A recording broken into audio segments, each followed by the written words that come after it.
Hello! In this tutorial we will explain you the evolution of Chilean dialect, how it started, developed, and how it is now.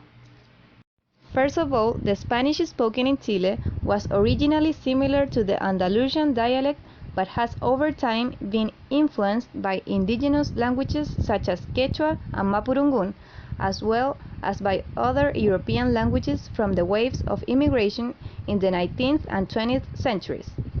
Chilean Spanish is notorious for its high use of slang and local expressions, making it difficult for foreigners to understand.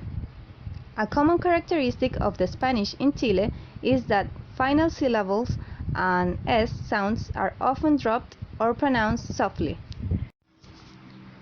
Chile itself has at least 5 dialects, even though the language is largely uniform from north to south.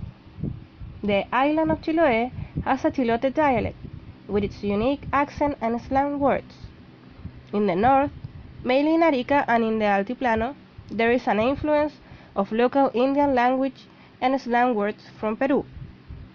The rest of Chile speaks Spanish proper, except in the countryside, among cowboys, farmers, or among day laborers like construction workers, known as people with poor pronunciation.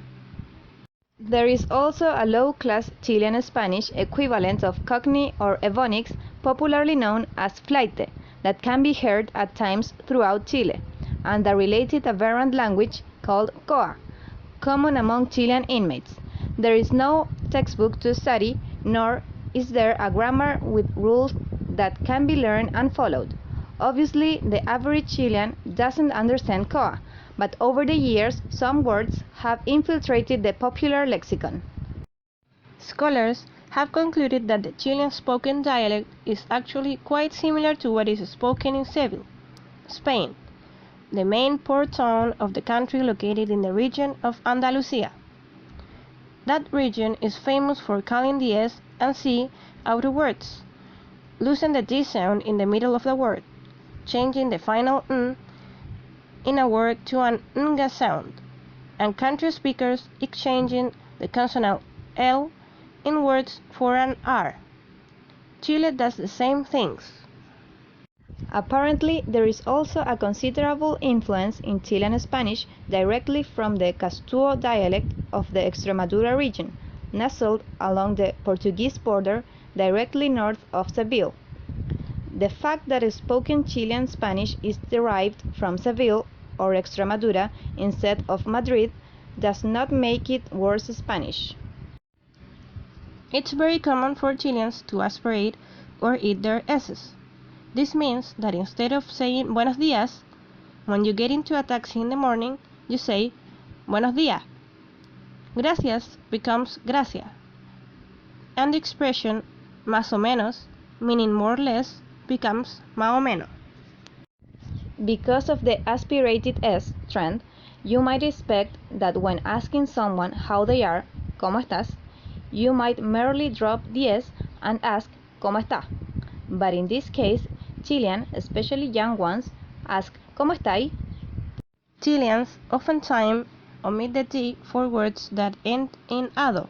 This means, instead of asking if you would like to eat some pescado for dinner, a Chilean is more likely to ask if you want some pescado.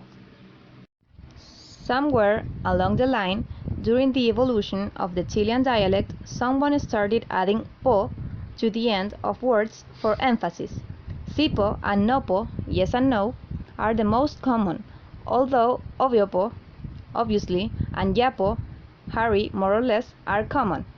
When someone is really worked up, they may say an entire sentence, pause briefly, and add po at the end. It is also noteworthy to remember that there were regions of Chile that were ruled by the Arabic-speaking Muslims, Moors, for 500 years, from the year 711 to 1212, which embedded many Arabic-based words into the dialect.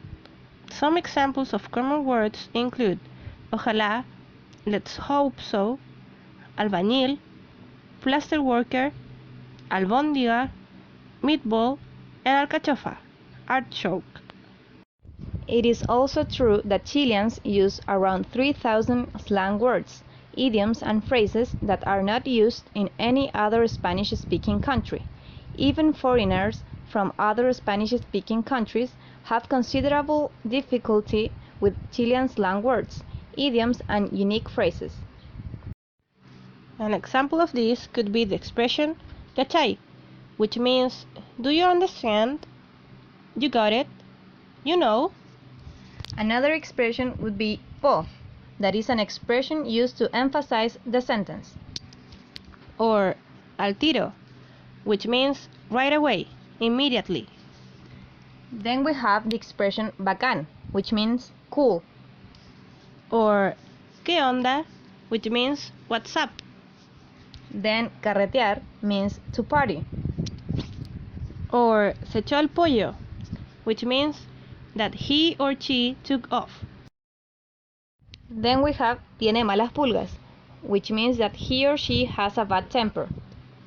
Or ser cargante, which means being annoying. Then sapear means to snoop or to pry. Or hacer una vaca, which means to collect money between friends. Then ser chamullento would mean someone who talks a lot, lying about stupid things.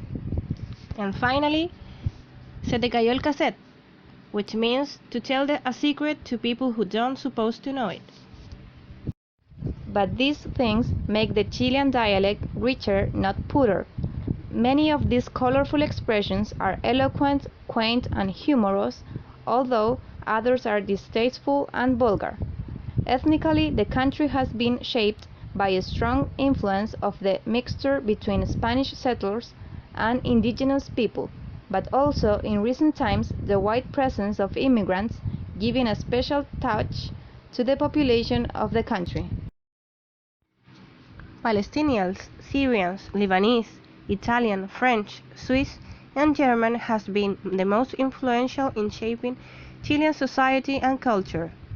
Most recently, many Peruvian, Colombian, South Korean, Chinese, Pakistani, and African refugees have arrived, influencing other cultural and societal changes.